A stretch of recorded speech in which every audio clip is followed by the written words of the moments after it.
ഓരോ ദിവസവും പുതിയ പുതിയ അതുല്യമാരുടെ ന്യൂസുകൾ നമ്മൾ കേട്ടുകൊണ്ടിരിക്കുകയാണ്. ഇന്നും എത്രയോ മാനസികവും ശാരീരിക പീഡനങ്ങൾ അനുഭവിക്കുന്ന പെൺകുട്ടികളുണ്ട്. ഓരോ നിമിഷവും ഈ ന്യൂസ് കാണുമ്പോൾ തന്നെ നാളെ നിങ്ങൾ ആത്മഹത്യ ചെയ്ത് കഴിഞ്ഞാൽ അതൊരു വലിയ ന്യൂസാവും. പക്ഷേ നിങ്ങളെ രക്ഷിക്കാൻ നിങ്ങൾ മാത്രമേ ഉള്ളൂ. നിങ്ങൾ ജീവിച്ചിരിക്കുമ്പോൾ ഇന്ന് സോഷ്യൽ മീഡിയയുടെ സഹായത്തോടെ അല്ലെങ്കിൽ മറ്റ് സഹായത്തോടെ നിങ്ങൾ അനുഭവിക്കുന്ന പീഡനങ്ങൾ സമൂഹത്തിനെ അറിയിക്കണം. വീട്ടുകാരെയോ ബന്ധുക്കളെ അറിയിക്കാൻ നിൽക്കരുത്. വിവാഹം എന്നൊരു വലിയ ചുമതല കഴിഞ്ഞാൽ എല്ലാവരുടെയും ഉത്തരവാദിത്തങ്ങൾ അതോടെ അവസാനിച്ചു. അത് കഴിഞ്ഞാൽ നിങ്ങളുടെ മാത്രം ഉത്തരവാദിത്തമാണ് നിങ്ങളുടെ ജീവിതം മുന്നോട്ട് നയിക്കേണ്ടത്. മരണശേഷം പ്രസിദ്ധരാകേണ്ടവരല്ല ഈ പെൺകുട്ടികൾ. ജീവിച്ചിരിക്കുമ്പോൾ തന്നെ നിങ്ങളുടെ സംരക്ഷണത്തിന് വേണ്ട കാര്യങ്ങൾ നിങ്ങൾ ചെയ്യണം. നിങ്ങളുടെ സ്വന്തം ഉത്തരവാദിത്തമാണ് നിങ്ങളുടെ സംരക്ഷണവും കരുതലും. സൈക്കോളജിക്കൽ ഡിസോർഡേഴ്സുള്ള ഒരുപാട് പുരുഷന്മാരുണ്ട് മാന്യന്മാരായി സമൂഹത്തിൽ ജീവിക്കുന്നത്. അവരുടെ കൈകളിലേക്കാണ് ഈ പെൺകുട്ടികൾ എത്തിച്ചേരുന്നത്. പിന്നീടുള്ള അവരുടെ ജീവിതം എന്തായിരിക്കും?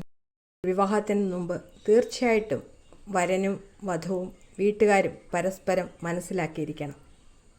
അവരുടെ കുടുംബ പശ്ചാത്തലം, സാമ്പത്തിക സുരക്ഷിതത്വം, ഇതെല്ലാം നമുക്ക് ആവശ്യമാണ്.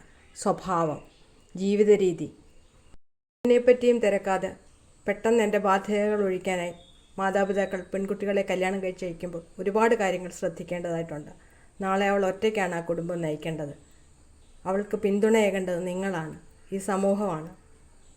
ജീവിതം ഒരു കെമിക്കൽ റിയാക്ഷൻ പോലെയാണ്. പാലിൽ നാരങ്ങാനീര് ചേർത്താൽ അത് പിരിഞ്ഞു പോകും. പാലിൽ പഞ്ചസാര ചേർത്താൽ അത് മധുരമായി പായസമായി മാറും. പാല് പഞ്ചസാരയും ചേർന്ന് കഴിഞ്ഞാൽ അത് നമുക്ക് പായസമാക്കാം, പലതരത്തിലുള്ള ഡെസേർട്ടാക്കി മാറ്റാം. അതുപോലെയാണ് ജീവിതം. പണ്ടത്തെ കാലത്ത് അങ്ങനെയല്ല. പാല് പിരിഞ്ഞാൽ അതിനെ കളയുമായിരുന്നു. ആ ജീവിതത്തിന് പിന്നെ അർത്ഥമില്ല. ഇപ്പോഴത്തെ ജീവിതം അങ്ങനെയല്ല. പാല് പിരിഞ്ഞാൽ അത് പനീറാവും. വളരെ വിഭവസമൃദ്ധമായ ഭക്ഷണങ്ങളും ഡെസേർട്ട്.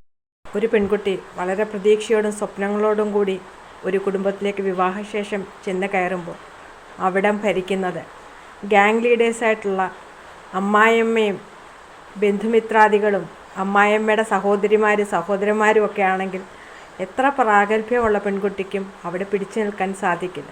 കൂടാതെ കാര്യപ്രാപ്തിയില്ലാത്ത, തിരിച്ചറിവും ബോധവുമില്ലാത്ത ഒരു ഭർത്താവാണ് ഒരു സ്ത്രീയെ സംരക്ഷിക്കാൻ പോകുന്നതെങ്കിലോ അവിടെ അവൾ വെറും നിസ്സഹായയായി പോകും. അവളെ അവിടെ സൈക്കിക്കായ ഒരു ഹസ്ബൻഡും കൂടെ ഉണ്ടെങ്കിൽ പറയുകയും വേണ്ട. 100 ആരും കാണാത്ത കാരണങ്ങളാവും അവളുടെ ജീവിതത്തിലേക്ക് വന്നു ചേരുന്നത്. ഉദാഹരണം, സന്തോഷമായി കഴിയുന്ന ഒരു കുടുംബത്തിലേക്ക് പെട്ടെന്നൊരു പ്രശ്നമുണ്ടാക്കാൻ ചെറിയൊരു കാരണം മതി.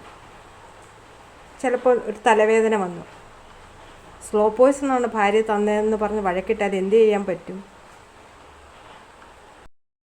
അങ്ങനെയുള്ള അവസരത്തിൽ അണ്ടർസ്റ്റാൻഡിങ്ങിനല്ല അവിടെ ട്രീറ്റ്മെൻറ്റ് വേണ്ടത്. ക്ലിനിക്കൽ സൈക്കോളജിക്കാണ്, കൗൺസിലിങ്ങിനാണ് ആവശ്യം. വിഭ്രാന്തിയുടെ മാനസികാവസ്ഥയിൽ ജീവിതം തകർക്കുന്ന പുരുഷന്മാർക്ക് ആവശ്യം ക്ലിനിക്കൽ ട്രീറ്റ്മെൻറ്റാണ്, സൈക്കോളജിക്കൽ ട്രീറ്റ്മെൻറ്റാണ്. എങ്കിൽ മാത്രമേ ആ കുടുംബത്തിൽ ആ പെൺകുട്ടിക്ക് ജീവിത വിജയം കൈവരിക്കാൻ സാധിക്കുകയുള്ളൂ. അതല്ലാതെ സമൂഹവും ബന്ധുക്കളും സുഹൃത്തുക്കളും എല്ലാവരും ചേർന്ന് അവളെ ഒറ്റപ്പെടുത്തി എങ്ങനെയെങ്കിലുമൊക്കെ അവൾ ജീവിതം ജീവിച്ചോളും എന്ന് ഉപേക്ഷിക്കുന്ന നിലപാടിലേക്കാവരുത്.